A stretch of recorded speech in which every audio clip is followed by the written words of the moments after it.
Assalamualaikum warahmatullahi wabarakatuh. Kami dari kelompok 6 yang beranggotakan saya Saskia Dwi Wahyuni serta rekan saya adalah Putri Cantia dan Ais Novia Mela.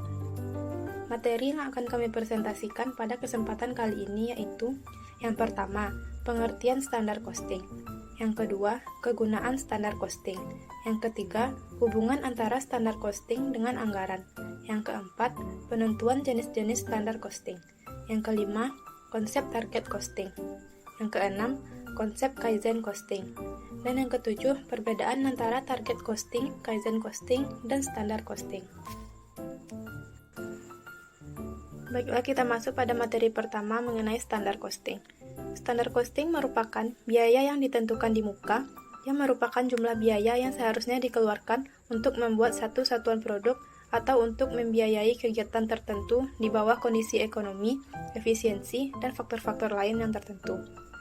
Standar costing merupakan sistem pembebanan harga pokok kepada produk atau jasa tertentu yang ditentukan di muka dengan cara menentukan besarnya biaya dari material, direct labor, dan factory overhead untuk mengolah satu satuan produk atau jasa tertentu.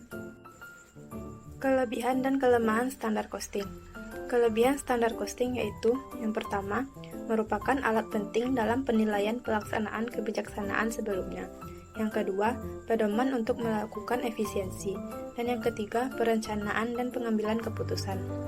Kelemahan standar costing yaitu yang pertama, tidak fleksibel, di mana keadaan produksi selalu mengalami perubahan. Yang kedua, tingkat ketaatan atau kelonggaran standar tidak dapat dihitung dengan tetap. Materi selanjutnya, kegunaan standar costing. Kegunaan standar costing yaitu yang pertama, menetapkan anggaran. Yang kedua, mengendalikan biaya dan mengukur efisiensi operasi. Yang ketiga, menyederhanakan prosedur perhitungan biaya dan mempercepat laporan biaya. Yang keempat, pembebanan biaya ke direct material, work in process, dan finished good. Yang kelima, memberikan dasar penetapan tawaran kontrak dan harga jual. Selanjutnya, hubungan standar costing dengan anggaran.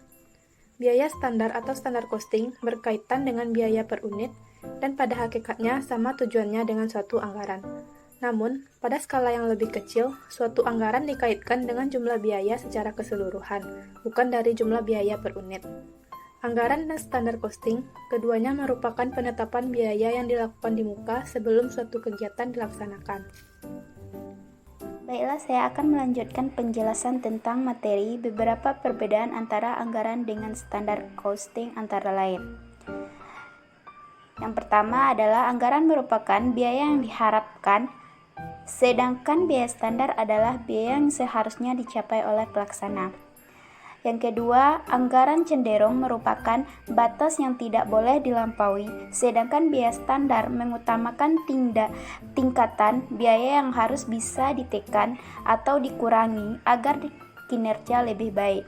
Yang ketiga, anggaran umum disusun untuk setiap bagian dalam perusahaan, pemasaran, produksi, dan administrasi dan umum. Sedangkan biaya standar umumnya hanya untuk biaya produksi saja.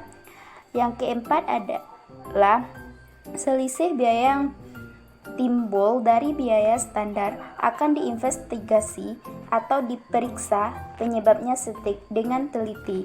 Sedangkan anggaran tidak didasarkan atau biasanya standar hanya menekankan penghematan biaya dibandingkan anggaran. Selisih umumnya tidak diperiksa lebih lanjut. Yang keempat, saya akan menjelaskan tentang jenis-jenis standar costing. Yang pertama adalah standar teoritis, merupakan standar ideal yang dalam pelaksanaannya sulit untuk dicapai. Asumsi yang mendasari standar teoritis adalah bahwa standar merupakan tingkat yang paling efisien yang dapat dicapai oleh para pelaksana. Yang kedua, rata-rata biaya waktu lalu. Jenis biaya ini berguna pada saat permulaan perusahaan menerapkan sistem biaya standar. Yang ketiga adalah standar lama. Standar ini berguna bagi manajemen dalam perencanaan dan pengambilan keputusan jangka panjang. Yang keempat adalah pelaksana terbaik yang dapat dicapai. Didasarkan pada tingkat pelaksanaan terbaik yang dapat dicapai dengan perhitungan ketidakefisienan kegiatan yang tidak dapat dihindari terjadinya. Yang kelima adalah konsep target costing. Target biaya atau target costing adalah metode penentuan biaya produksi di mana perusahaan terlebih dahulu menentukan biaya produksi yang harus dikeluarkan berdasarkan harga kompetitif. Dengan demikian, perusahaan memperoleh laba yang diharapkan. Target costing digunakan selama tahap perencanaan dan menentu dalam pemilihan produk serta proses desain yang akan menghasilkan suatu produk yang dapat diproduksi pada biaya yang diizinkan dan pada suatu tingkat laba yang dapat diterima. Target costing juga memberikan perkiraan harga pasar produk, volume penjualan, dan tingkat fungsionalitas. Metode dalam penetapan target costing ada 3. Yang pertama adalah memperoleh target cost dari perencanaan laba, artinya target cost berasal dari penjualan dan target profil. Tidak ada pemakaian pada target cost berasal dari manajemen yang lebih rendah dalam metode ini, yang digolongkan sebagai metode atas ke bawah. Yang kedua adalah memperoleh target cost dari perencanaan teknik. Dalam metode ini, para insinyur memperkirakan target cost bergantung pada keahlian atau pengalaman saat ini dan ketersediaan sarana produksi. Metode ini dapat digolongkan sebagai metode bawah ke atas. Yang ketiga, menggabungkan kedua metode.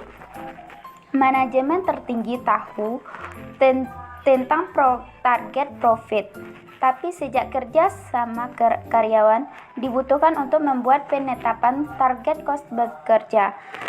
Para ahli mengenai penetapan target cost percaya bahwa kombinasi metode atas ke bawah dan bawah ke atas adalah metode yang terbaik untuk digunakan.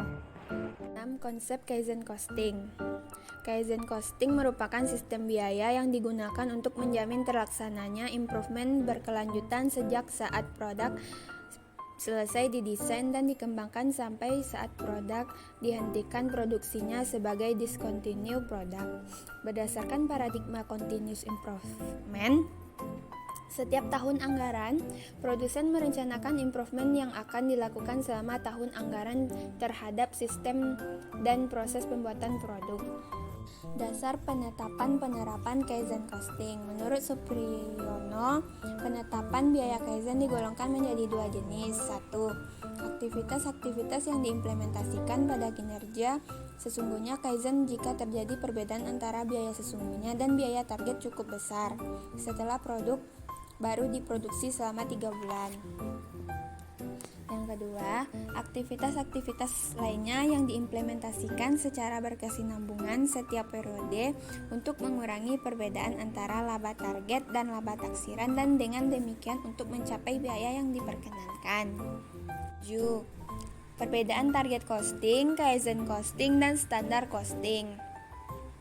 Yang pertama, perbedaan standar costing dengan target costing. 1. Biaya standar berperan sebagai benchmark atau ukuran perbandingan yang mengukur tambahan kemajuan dalam proses pencapaian biaya target. Sedangkan biaya target lebih kecil dari biaya yang dapat dicapai sekarang yang didasarkan atas proses dan teknologi standar. Yang kedua, biaya standar menunjukkan standar penggerak teknis, sedangkan biaya target menunjukkan standar penggerak pasar. Yang ketiga, biaya standar ditentukan terlebih dahulu dari analisis internal atas proses produksi, sedangkan biaya target ditentukan oleh pasar dan berasal dari sumber eksternal. Perbedaan standar costing dengan Kaizen costing. 1. Standar costing menggunakan konsep sistem pengendalian biaya, sedangkan Kaizen costing menggunakan konsep sistem pengurangan biaya. Yang kedua, standar costing memiliki asumsi kondisi proses produksi sekarang, sedangkan Kaizen costing memiliki asumsi perbaikan proses produksi yang berkesinambungan. Yang ketiga, Standar costing memenuhi standar biaya kinerja, sedangkan Kaizen costing mencapai target pengurangan biaya. Yang keempat, standar costing ditetapkan secara tahunan atau setengah tahunan, sedangkan Kaizen costing target penurunannya biayanya ditetapkan dan dibebankan setiap bulan. Yang kelima, analisis varians biaya. Standar costing mencakup biaya standar dan biaya aktual, sedangkan analisis varian biaya Kaizen costing mencakup target biaya Kaizen dan jumlah pengurangan biaya aktual. Dan yang terakhir, standar costing menyelidiki dan menanggapi apabila standar tidak terpenuhi, sedangkan Kaizen costing menyelidiki dan menanggapi apabila jumlah target Kaizen apabila tidak tercapai. Sekian materi yang dapat kami sampaikan. Maaf atas segala kekurangan. Terima kasih. Assalamualaikum warahmatullahi wabarakatuh.